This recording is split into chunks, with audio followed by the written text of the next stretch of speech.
Conocí a Georgina Herrera en el último trimestre de 2009. Ella estaba publicando Gatos y Liebres o Libro de las Conciliaciones. Yo trabajaba como periodista en la UNIAC. Era la editorial Ediciones Unión la que publicaba el libro y yo solía hacer notas o comentarios, pero más que nada notas informativas para el sitio web de la institución. Y una de las ventajas era que tenía los libros de gratis. Y de los libros que se presentaban esa semana o por esos días, uno de ellos era este libro de Georgina Herrera, escritora a la que yo no había leído nunca. Y por supuesto empecé a leer el libro. Y me ocurría que cuando iba leyendo el libro, a cada rato no solo le hacía marca, sino que paraba la lectura y me acercaba a mi esposa, que en ese momento éramos novios, Elizabeth Mirabal, y le decía, mira esto mira lo que dice aquí, mira este que verso más bueno. O sea, en la manera, vamos a decir, un poco más ingenua que uno habla en privado sobre los libros que les va gustando.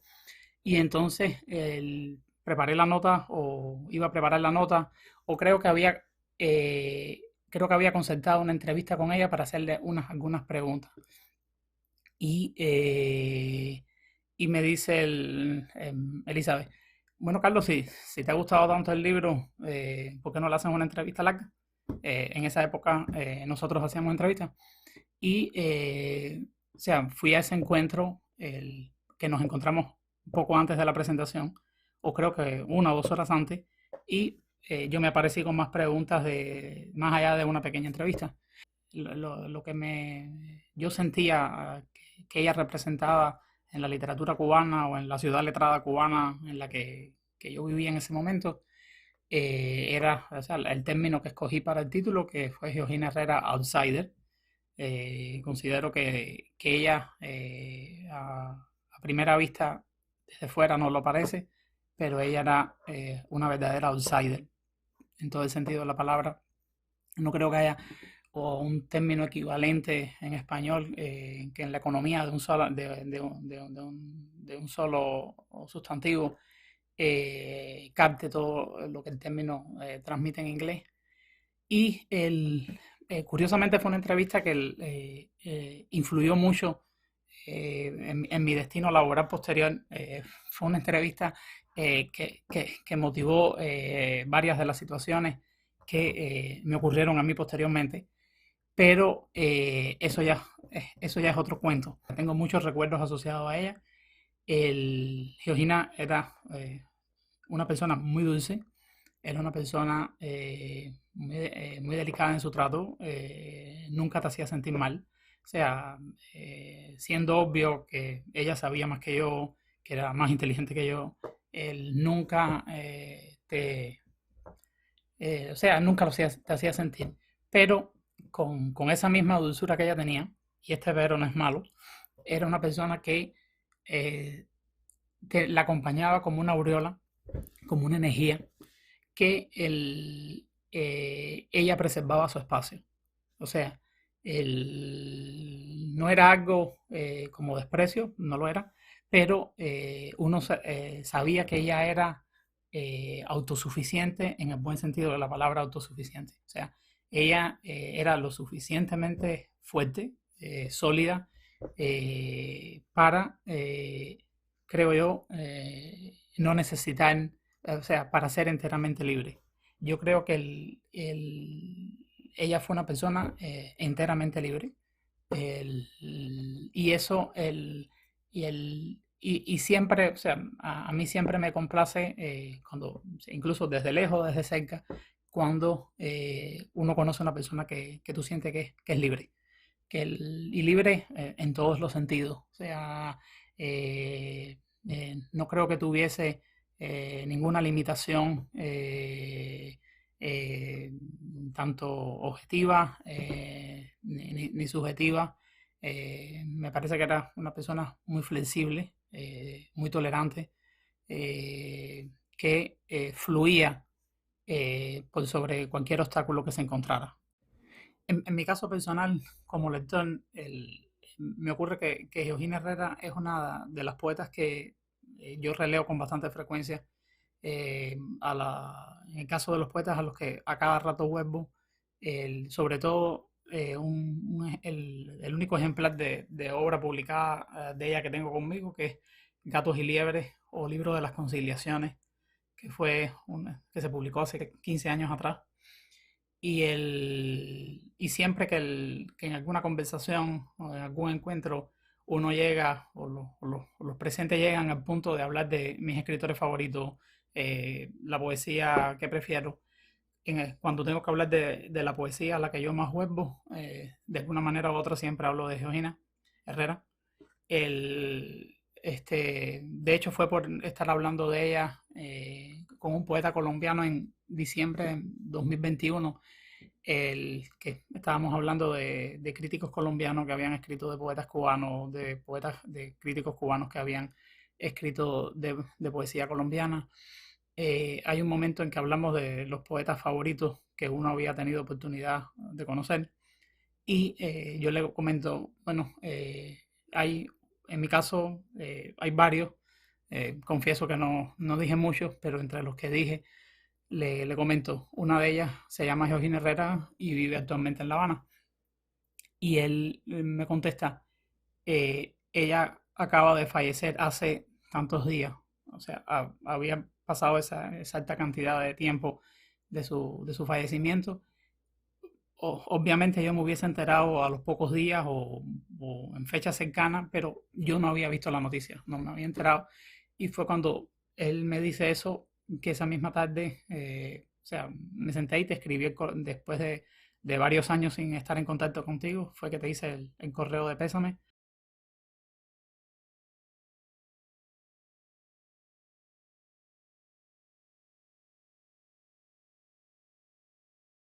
Porque sentí o sea, que si hay alguien en esencia conectado a Georgina Herrera, ese eres tú. Una de las cosas que pienso a veces sobre las que medito cuando vuelvo sobre la obra de Georgina o evoco, o sea, retrospectivamente su trabajo, es que ella no, como escritora, no es una voz que se congela en un momento de talento juvenil. Podemos convenir en cuán o no es representativo GH del grupo literario El Puente, cuánto no representa ese primer poemario de ella en un momento de eclosión cultural a inicios de los 60 en Cuba, pero si uno la acompaña bibliográficamente por el resto de sus publicaciones, eh, yo me percato o a mí me parece que ella no se acomoda al genio. Ella sigue trabajando, sigue cifrando en los poemas todo lo que percibe, todo lo que siente y realmente va escribiendo una poesía que además de ofrecer una mirada individual, un ángulo personal, sino que incluso reinventa la propia poesía, la propia tradición o los propios referentes de los que ella o sea, es heredera. Por ejemplo, o sea, y vuelvo a Gatos y Liebres, es muy difícil torpedear, por ejemplo, la obra de Rubén Darío, no sé, después de la revisitación del Cisne que hace de Mira Agostini a principios del siglo XX. Sin embargo, el poema, Georgina Herrera lo hace en su poema a las princesas, creo que el título es Las princesas de ahora son princesas distintas. Y el torpedea a Darío de una manera o sea, muy respetuosa y muy original. Es muy difícil hacer otro poema original a partir de la figura del tigre, después de todo lo que eh, lo analizó Jorge Luis Borges, y ella dice algo distinto en un poema como El tigre y yo durmiendo juntos. Yo confieso que de muchos años atrás, cuando era más joven, por supuesto, la zona de la poesía de Georgina Herrera que a mí más me atraía era la poesía más agresiva de ella. Eh, Específicamente a partir de que leí Muerte y Resurrección de Mambrú. Y era precisamente en ella en quien pensaba, en cosas de ellos dos. Y me sigue pareciendo un gran poema, es un poema que releo frecuentemente. Sobre todo, a veces me repaso en mi memoria la cadencia de algunos de sus versos. Mambrú no fue que lo llevaron, pero debo confesarlo ya, pasado el tiempo, ahora quizás con los poemas de ella a los que, o sea, con los que más me identifico o con los que, hacia los que, sea, siento más cercanía, es, otros en los que percibo como el sedimento de su sabiduría. En el caso de Gatos y Liebres, el Oriki, que incluye, porque es ese tipo de poema en el que funciona a distintos niveles. Cuando ella usa el adjetivo vieja para las ancianas afrodescendientes, uno sabe que ese término no es un mero adjetivo, sino que ahí está cifrando toda la sabiduría que sabe que esas antecesoras, de que esas antecesoras eran depositarias. Y, por ejemplo, creo que es un poema que tiene, hace una autocrítica y una introspección que realmente es muy sincera. Es el tipo de sinceridad que uno a veces no está esperando o no está preparado a encontrar. Lo anterior me lleva o sea, me atrevo a decir que realmente Georgina Herrera hizo una obra bastante escandalosa. No se percibe como escandalosa, no sé por qué razón. A mí me parece, como lector, yo creo que es una obra es una producción que si se lee con detenimiento eh, es muy conflictiva. Pero creo que esos son los casos en los que la percepción del autor contribuye o perjudica a su propia obra. Por ejemplo, o sea, y vuelvo sobre tu familia, o sea, porque los puedo apreciar en conjunto y por separado. O sea, siempre cuando pienso en ustedes como familia y también como individualidades. Pero, por ejemplo, Anaisa no la conocía, tu hermana, pero tanto Georgina Herrera como Manuel Granados, tu papá, como tú, son personas muy reverentes los tres. No miento y no estoy exagerando ni edulcorando el pasado cuando digo que para mí siempre era una alegría encontrarme con Georgina Herrera, conversar con ella. O sea, considero que o sea, hay varias personas, el, corrijo, hay muchas personas que para mí, yo siento personalmente que es un privilegio haber conocido.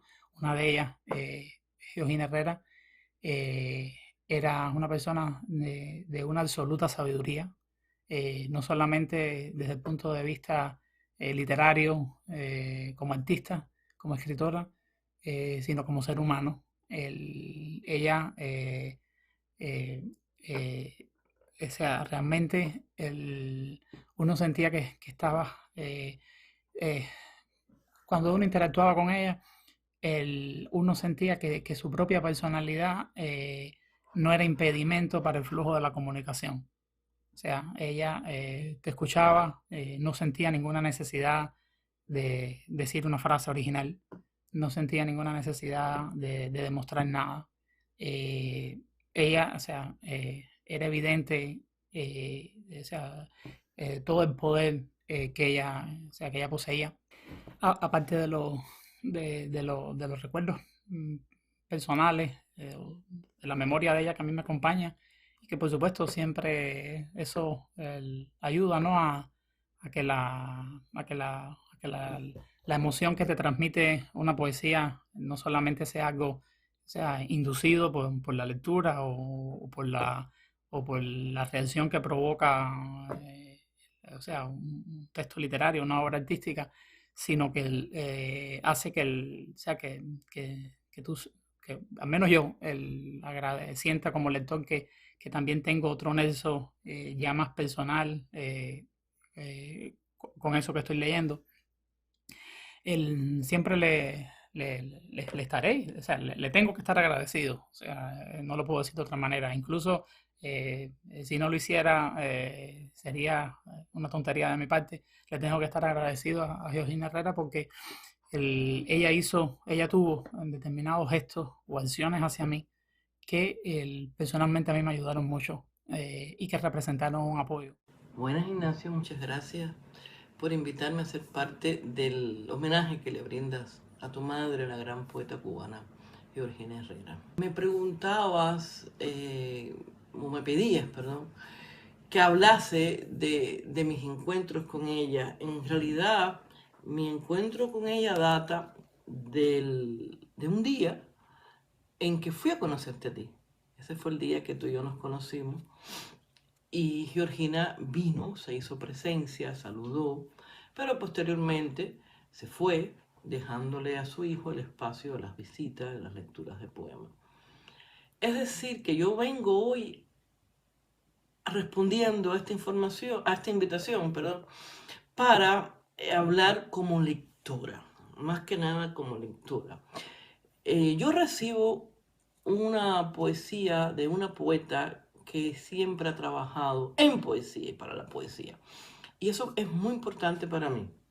Eso es importantísimo porque me hace ver que ella está en presencia.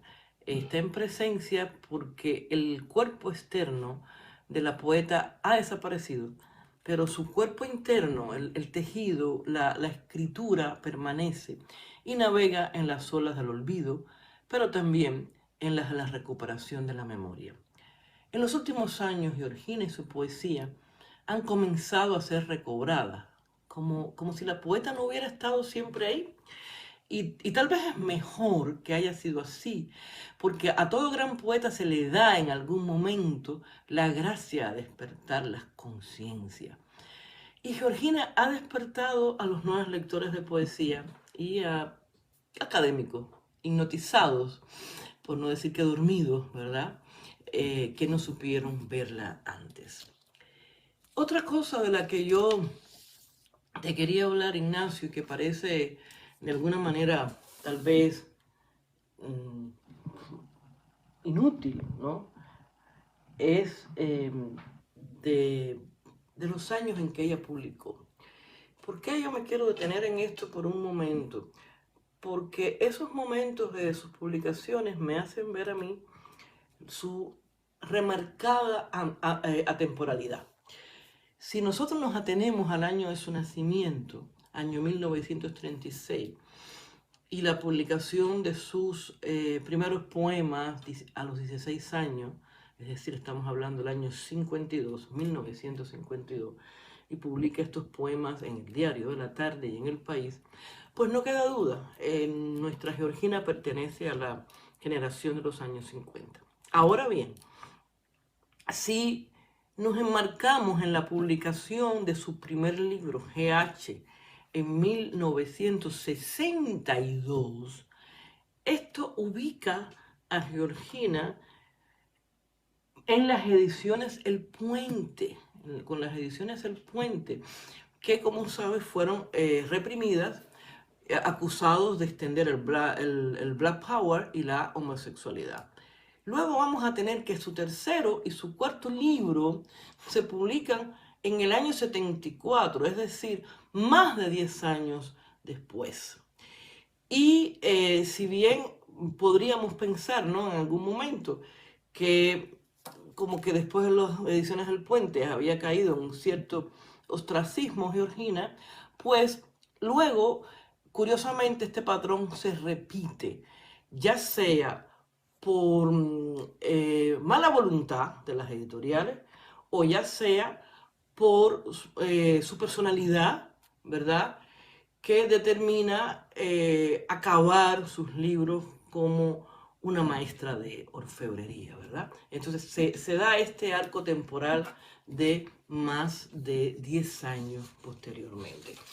Y esto a mí me habla de un desplazamiento en las publicaciones y una línea temporal de difícil enmarcación, de una enmarcación muy difícil, que tal vez es la que la va a terminar por hacer esta poeta misteriosa, esta poeta tremenda. Sigo leyendo a Georgina y entonces quiero pararme en su trabajo. Me parece que, como decía anteriormente, es una poeta que se toma su tiempo para trabajar. Existe en ella una apuesta por la belleza. Fíjate, esto es muy interesante. Esta apuesta la hace ver por momentos como una poeta modernista, como Dulce María Loinaz. Pero, una modernista en ruptura, una modernista que habla de cimarronear. Entonces ya la palabra modernista no nos queda bien, nos queda muy estrecha. Ahora, por otro lado, Georgina es una poeta que busca los orígenes del ser. Y esto en Cuba se asocia con un grupo de escritores y con una revista, nuestra famosa revista Orígenes, por supuesto. Entonces, Querolla sería una origenista en ruptura, una mujer que busca sus orígenes al hablar de la intrahistoria del negro en Cuba, pero sobre todo, ¿verdad?, de la historia de la mujer negra. Esto es apasionante. ¿Qué mujer negra? ¿Qué voz poética de la mujer negra es la que Georgina Herrera representa? Bueno, pues la primera respuesta es que a todas las mujeres negras, ¿verdad? A todas y cada una de ellas. Pero cuidado, porque también habla de una mujer negra que necesita hallar sus raíces en un pasado de oralidad. A mí me gustaría detenerme en el poema Oriqui para las negras viejas de antes. Este poema es una joya. Y aquí nosotros vemos cómo Georgina señala el cuerpo mismo de las mujeres. Y voy a leer porque si no, no quiero echar a perder el verso, que es magnífico, ¿no? Señala el cuerpo mismo de las mujeres negras, viejas de antes, como libros fabulosos abiertos en doradas páginas. Estas mujeres son contadoras, son cuentistas, son cuenteras de los cantos y son dueñas de toda la verdad oculta en lo más profundo de la tierra. Este es otro verso inmenso. Dueñas de toda la verdad oculta en lo más profundo de la tierra. Yo creo que no es por accidente, ¿verdad?, que el monte se instala en el continente americano para conversar con los orichas. Y el negro en Cuba visibiliza numerosos montes, infinitos montes. Esto es un esfuerzo casi sobrehumano, acompañado por la oralidad que para la poeta Georgina Herrera parece haber desaparecido en las nuevas mujeres negras, que, y vuelvo a citarla, no supieron apoderarse de la magia de contar, porque nuestros oídos se cerraron, quedaron tercamente sordos ante la gracia de oír. Han quedado desamparadas. Lo que las sostenía eran estas lecciones de humanidad, de filosofía, de recetazas, de herbolarios, y de repente todo ha ido desapareciendo.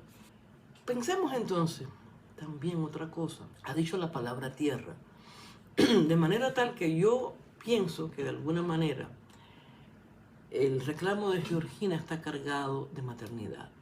Si se piensa la tierra como madre, ¿verdad? Y entonces se vuelve su reclamo mucho más urgente, porque la poeta no solo enfrenta la borradura de la intrahistoria de la mujer negra, sino la borradura de la intrahistoria de lo negro. Ambas intrahistorias se diluyen después del 59, tras un accionar de tabula rasa que no contempla ni la resistencia ni la resiliencia cultural de la población negra en Cuba, desde la época colonial hasta el presente. Y Georgina está muy dolida, está haciendo un reclamo inmenso. Si yo sigo hablando de la intrahistoria, Ignacio, me gustaría entonces hablar de otro de mis poemas favoritos o preferidos de Georgina, que se titula El tigre y yo durmiendo juntos. El tigre, sabemos que en el poema llega, se echa al lado de la poeta, duerme con ella y ella lo acaricia. Ella acaricia las barras de su piel que semejan ser cárcel, pero cárcel deshecha por la mano de la poeta, que se pierde en la piel del felino mientras descubre la mansedumbre del animal libre, que la hace libre también a ella, sin miedo ni distancia. El tigre es el aliado de la libertad y es un animal manso, contracorriente a lo que se cree. Si alguna vez el tigre ataca, es para defenderse, dijo Georgina Herrera en una entrevista que creo fue la que tú le hiciste. Y también en esa misma entrevista, si la memoria no me falla, dijo que el tigre no es otra cosa que un tigre y que nosotros, lectores, no debemos buscar nada más, ¿verdad? El tigre es igual al tigre. Esto a mí, por supuesto, esta igualdad de términos, tigre igual tigre, a mí me llama poderosamente la atención, porque es decir que A es igual a, lo cual es una declaración de ley de identidad, como en su momento lo fue la rosa es igual a una rosa. Nosotros sabemos que para el poeta romántico William Blake, el tigre es una representación real de una simetría hermosa y terrible, una presencia real en los bosques de la noche.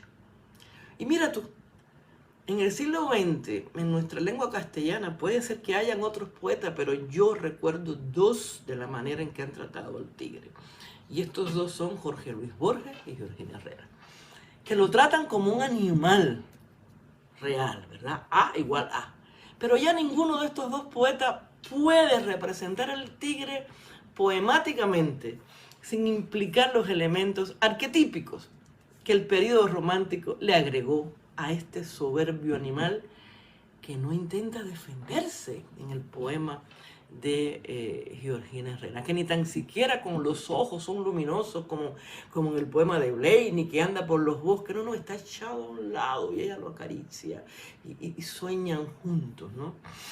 Esta para mí es una parte del misterio del poema, y es por ello, pienso, que hay muchos especialistas culturales que en la actualidad que no pueden explicarlo, se quedan hablando del cimarronaje, de Georgina como la activista, de Georgina como la mujer que defiende las causas de las mujeres.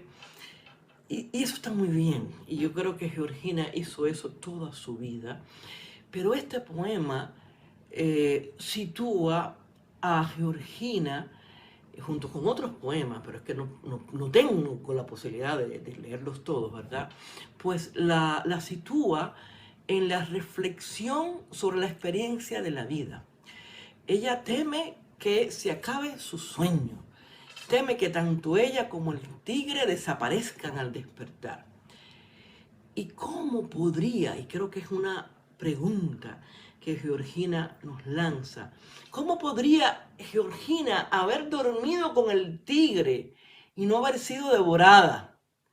¿Cómo responder que las cosas hayan cambiado hasta falsearse y aún no ser otra cosa que lo que se es? Es decir, Georgina, o tal vez no ser lo que, o ser lo que ya no se es.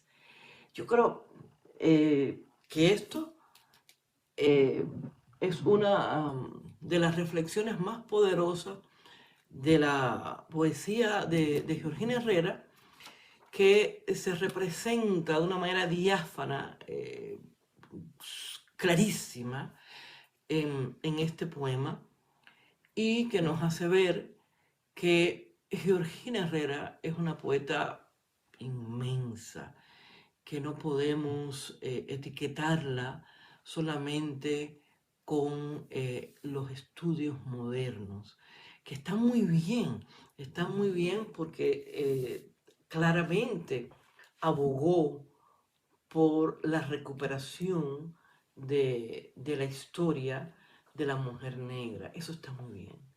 Es una mujer feminista, de alguna manera, aunque no, o sea, por vida, por fe de vida, no por etiqueta de movimiento.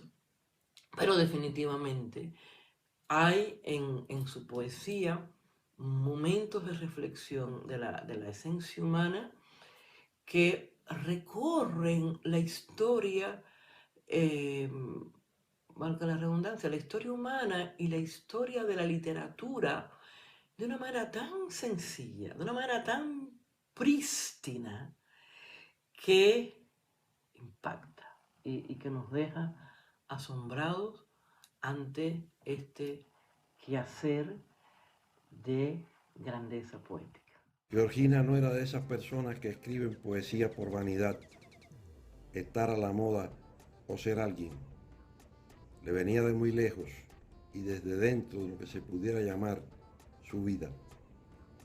La literatura que produjo y esos poemas cargados de angustia y asombro eran voces, seres, fantasmas y orígenes que la acompañaron de siempre.